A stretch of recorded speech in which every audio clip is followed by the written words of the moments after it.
Assalamualaikum warahmatullahi wabarakatuh.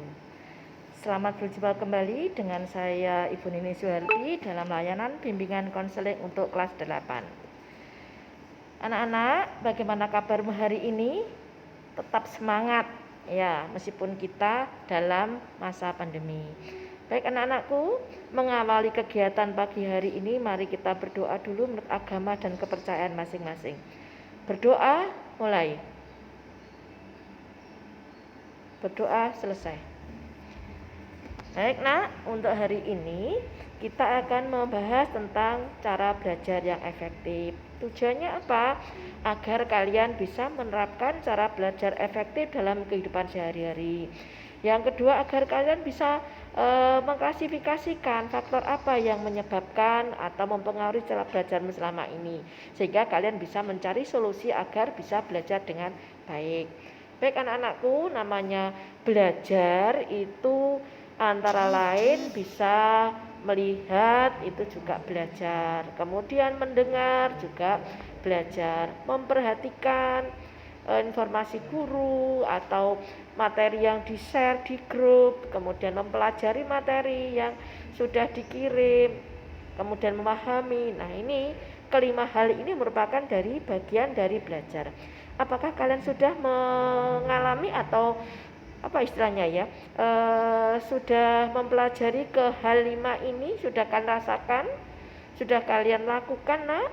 Kalau belum berarti kalian belum belajar. Nah itu ya.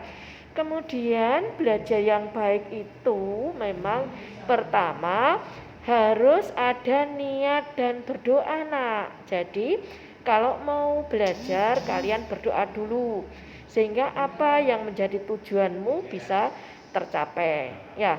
Kemudian yang kedua, pilih waktu yang tepat. Ada yang belajar itu senang suasana yang sejuk, misalnya belajar di pagi hari misalnya, atau belajar di sore hari. Nah, silahkan mana yang sesuai dengan kondisimu atau kesenanganmu. Yang ketiga, cari suasana yang tenang. Memang ada beberapa yang belajar dengan suasana yang misalnya sambil mendengar musik, monggo. Nah itu tergantung masing-masing. Ada yang harus suasana tenang sehingga bisa fokus dan konsentrasi pada pelajaran. Yang keempat, perlu tempat yang nyaman. Ini penting nak, karena apa? Kalau kita belajar di tempat yang nyaman itu bisa mempengaruhi konsentrasi. Oleh karena itu, meskipun kita belajar daring selama masa pandemi ini, silahkan cari tempat yang nyaman. Misalnya di kamar, kamu desain yang membuat kamu senang belajar. Atau mungkin di halaman atau di bawah pohon yang rindang sejuk sehingga kalian senang. Nah, silahkan buatlah tempat belajar itu yang nyaman mungkin, sehingga kalian belajar pun dengan senang dan semangat ya. Kemudian yang kelima, belajar tuh harus sedikit demi sedikit, tidak langsung belajar tuh banyak gitu. Nah kalau mau menguasai ilmu kita harus sedikit demi sedikit. Nah kalau mau melajari buku tidak langsung satu buku habis kita baca sekali satu hari, tetapi pelajari sedikit demi sedikit ya. Kemudian setelah dibaca materinya, buatlah ringkasan, memudahkan kita untuk menghafal, mengingat, memahami itu ya. Berikutnya, rajin membaca. Ini penting nak, karena apa? Dengan rajin membaca kalian akan terbiasa dengan tulisan, dengan apa ya, tulisan, informasi. Nah itu harus kalian baca. Rajin mengulang pelajaran, baik pelajaran yang ada di modul maupun pelajaran yang di-share oleh Bapak Ibu guru lewat e-learning ataupun di lewat grup WA ya. Kemudian belajar tuh harus serius dan tekun. Jangan sampai belajar sambil bermain, sehingga yang masuk mainnya saja waktunya sampai habis, main terus ya. Jadi kalau belajar ya belajar ya, upayakan kegiatan yang mengganggu keseriusanmu dihilangkan. Biar bisa serius, berarti hal-hal yang mengganggu harus dihindarkan. Berikutnya juga hindari belajar berlebihan. Jadi tidak baik kalau mau ulangan baru belajar sehari semalam. Nah, ini hasilnya tidak maksimal, kurang bagus. Nah, jadi yang bagus itu belajar memang nyicil sedikit demi sedikit, jangan banyak-banyak sesuai dengan kemampuan.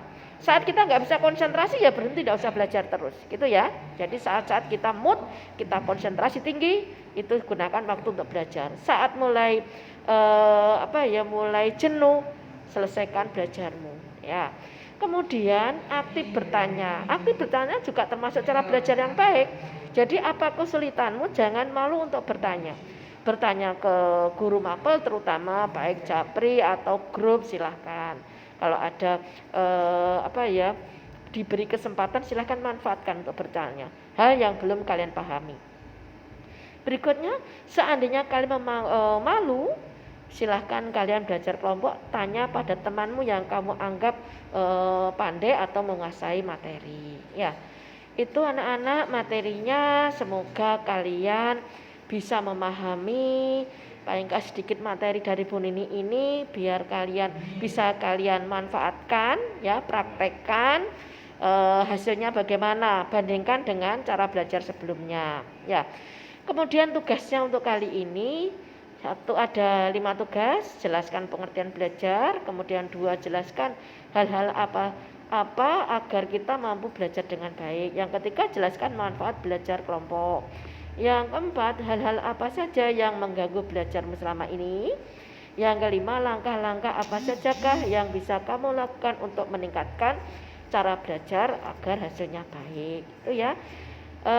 Sedikit materi, semoga kalian tetap semangat dalam belajar, semangat meraih ilmu, jaga kesehatan, hindari kerumunan, tetap stay at home, tetap di rumah, kemudian jaga imun, ya. Terus jangan sampai lengah, ya, dengan kegiatan yang tidak bermanfaat atau tidak ada kaitannya dengan belajar. Kalau ada kesulitan, jangan ragu takut untuk konsultasi japri dengan Bu Nini. Baik, sebelum kita mengakhiri kegiatan layanan bimbingan konseling pada kali ini, mari kita tutup dengan berdoa. Berdoa, silahkan. Berdoa selesai. Ada kurang lebihnya, mohon maaf. Wassalamualaikum warahmatullahi wabarakatuh.